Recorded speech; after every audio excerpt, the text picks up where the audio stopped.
नमस्ते, म यहाँहरुकै साथी रुपेश राई। मेरो युट्युब च्यानलमा यहाँहरु सबैजनालाई स्वागत छ र मेरो युट्युब च्यानललाई सबैजनाले सब्स्क्राइब गरिदिनुको लागि हार्दिक अपील गर्दछु।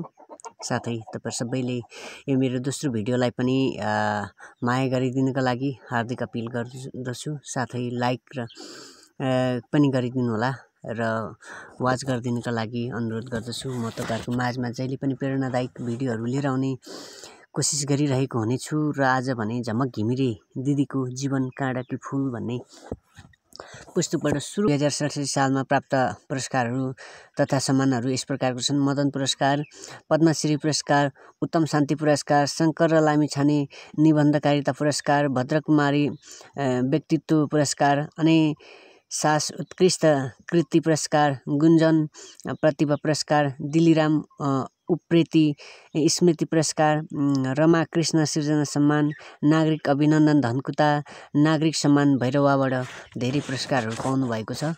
अनि यस मध्येबाट यो एउटा निबन्धै भनेर भनिन्छ र उहाँको पुस्तकबाट जीवनको आरम्भमा भन्ने शीर्षकबाट तपाईहरुको माझमा एउटा भिडियो बनाउन गइरहेको छु। यहाँहरुले कृपया हेरेर आफ्नो मनोरञ्जन लिनका लागि हार्दिक अनुरोध गर्दछु।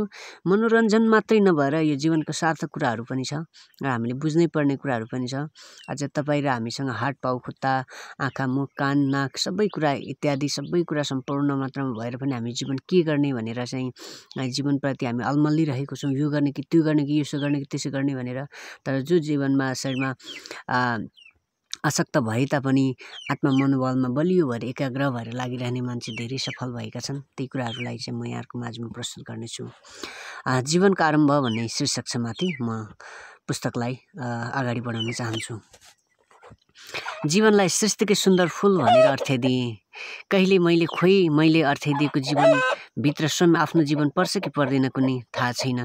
मन रोएको बेलामा हाँसे, पीडा भित्र पल पल छटपटिएर म बाँचे। एउटा बोझिलो जीवन जसरी भए पनि बाँचे भन्दा अहिले बिरलै मान्छेहरूले पत्याउलान्। सत्य एकदमै तितो हुन्छ, वास्तविकता पनि उत्तिकै खल्लो। कहिलेकाहीँ स्मृतिका ती पानाहरू पन्छाएर हेर्दा म स्वयंले धेरै पटक आँसु चुहाएकी छु। हुन पनि म कति अभागी, भाग्यरेखाहरू कोरिएर आमाको गर्भबाट भुइँमा खसेकी रहेछु। मेरी आमाले जन्मेको 6औं दिन नुहाए धुवाए सफा सुग्घर गरेर खाली कापी र कलम सिरान मुनि हालिदिएर सुताएकी थिइन्। त्यस रात भाबीले मेरो भाग्य रेखा लेख्छ भन्ने जनविश्वास थियो। तिमी मेरो ललाटभरि भाबीले राम्रो भाग्य रेखा लेखिदियोस् भन्ने चाहन्थ्यौ। तर आमा, त्यो तिम्रो एउटा विश्वास मात्र थियो। हो, भाबीले त्यस रात मेरो कर्म रेखा राम्रो लेख्न भाग्यरेखा पनि गतिलो लेखेन। समयले मेरो पोल्ताभरि अभावका पोकाहरू थमाइदिएका थियो। त्यही नियतिले थगिएको एउटी केटी म, जससँग न जीवनको कुनै मिठास थियो न त कुनै उल्लास। त्यसैले जीवन सोचे जस्तो कहाँ हुँदो रहेछ र। आखिर जीवन बाँच्नु थियो, बाँचे। तर यसरी बाँचे। एउटा पशु र मान्छेको जीवनमा कुनै अन्तर थिएन। अन्तर थियो त यति, पशुको जीवन बाँचेर पनि म भाग खान्थेँ। बस मान हृदयमा अदृश्य संवेदना अनुभूति सुन्ने जीवन, जुन जीवनसँग दुखाइ छैन, कुनै रङ छैन, आफ्नोपन छैन। यस्तो अवस्थाबाट सायद बिरलै मान्छे गुज्रेर आउँछन्। कुनै कविलाई यस्तो खालको जीवन बचाइबाट सुन्दर कविता लेख्न मन लाग्ला। कुनै संवेदनशील मान्छेलाई यो कथा मन पर्ला। तर मलाई त्यस बेला जीवन त्यति बोझिलो बनेर दुख्यो। त्यो दुखाइ सहनै गाह्रो भएको थियो। सबैको आँखामा म देवताबाट श्रापित मान्छे थिएँ, किनभने पूर्व जन्मको पापको फल यस जन्ममा पाएकी थिएँ। म मान्छेको जन्मान्तर हुन्छ भन्ने संस्कृति भएको समाजमा जन्मेकी थिएँ। त्यसैले सबैका आँखामा म बिझाउने काँडो थिएँ। मलाई देखेर ती आँखाहरू संवेदनाले भरिएनन् अनि ती हृदयहरू ममताले कहिले पग्लिएनन्। जो मसँग निकै आक्रोशित थिए, निकै क्रोधित थिए। आखिर एउटा कोमल अबोध बालिकामाथि यी कुरा हुन कति ठिक थिए। यी सारा कुरा चुपचाप सहनु बाहेक मसँग अर्को विकल्प थिएन। बाल अन्तर्हृदयमा एउटा प्रश्न उठिरह्यो, यो सारा कुरा हुनुमा मेरो के दोष जुन व्यक्त गर्न मसँग कुनै माध्यम थिएन, भाषा सङ्केत त्यसलाई उच्चारण गर्ने शक्ति थिएन। बस जीवन मात्र थियो र त्यसमा अल्झिएको अलिकति सास, अलिकति निसासिँदो थियो जीवन। निकास कहीँ कतै थिएन, कहीँ निकास भइदिएको भए जीवनमय बनेर बग्थ्यो। समय सँगसँगै अविरल जीवनको एउटा नदी।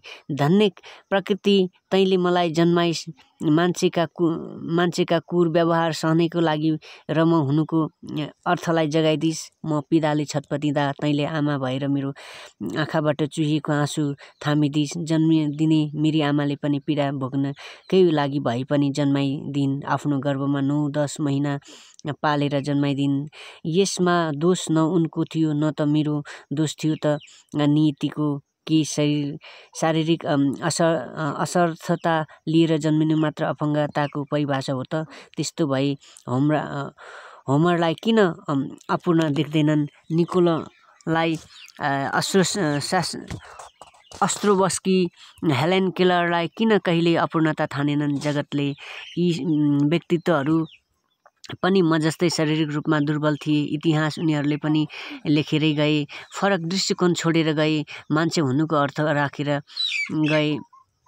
तर म उनीहरूभन्दा फरक दुनियाँमा जन्मेकी थिइन्, फरक भूगोलमा जन्मेकी थिइन्। यसै कारण म यति असमान र तल्लो स्तरको जीवन बाँचेँ, जुन जीवन पशुले मात्र बाँच्थ्यो होला। जब होस सम्हालेँ तब ममा चेतनाका अङ्कुराहरू तुसाउन थालेछन् क्यारे। हो, यो होस सम्हाल्नु पनि एउटा अभिशाप जस्तै बन्यो।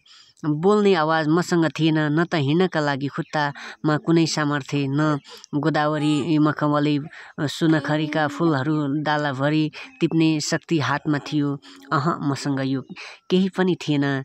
यी सारा कुरा खोसिएकी निरहिकेती थिएँ म, जससँग मनभरि पाखा पखेराकामा कुद्ने रहर त थियो, तर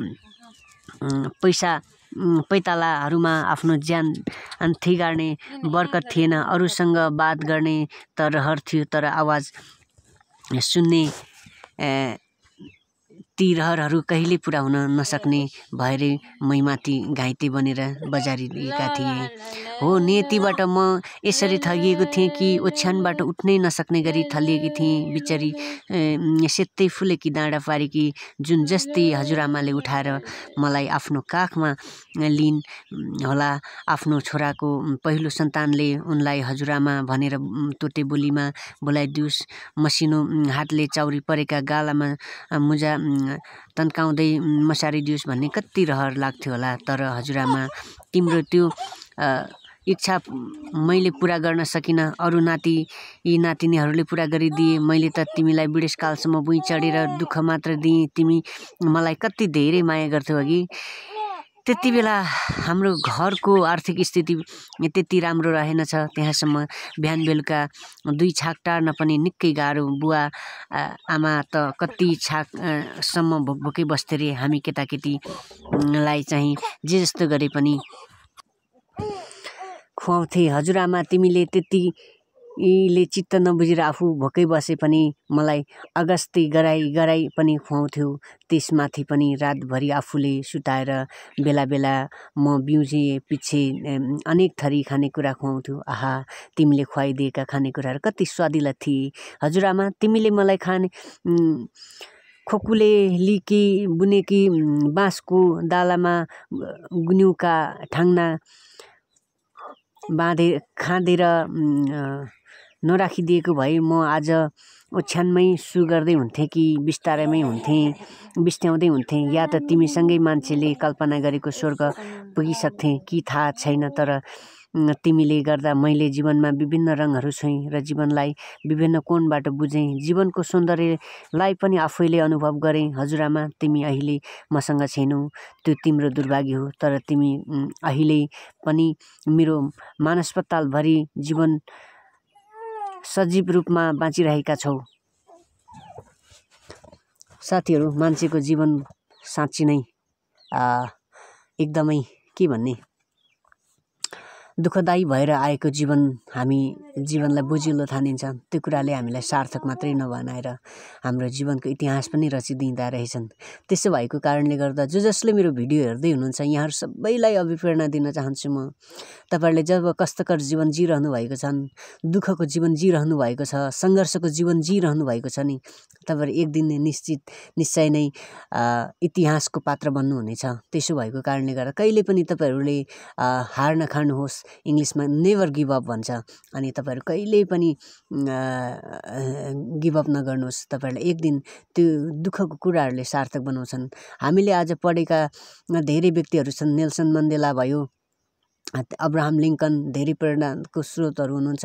अनि Albert Einstein, Thomas Alva Edison, यिनीहरू सबै व्यक्तिहरू चाहिँ उनीहरूले चाहिँ धेरै सङ्घर्षहरू गरेर धेरै दुःखको जीवन जिएर आज उनीहरूले चाहिँ नि हाम्रो माझमा प्रेरणाको स्रोत बन्न गएको छन्। त्यस्तै हामीले पनि जिएको जीवनले प्रेरणाको स्रोत बन्ने खालको हाम्रो सङ्घर्ष र दुःखहरू हुनुपर्छ र त्यसरी हामीले दुःखहरू गर्नुपर्ने हुन्छ है।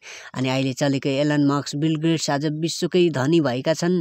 त्यस पछाडि एलन मस्क, बिल गेट्सले पनि एक दिन उनीसँग पत्रिका किन्ने पैसा थिएनन् अनि उनीलाई कसैले गिफ्ट दिएका थिइन् र उनीले यो दिनहरूमा आएर सम्झिन्छन्।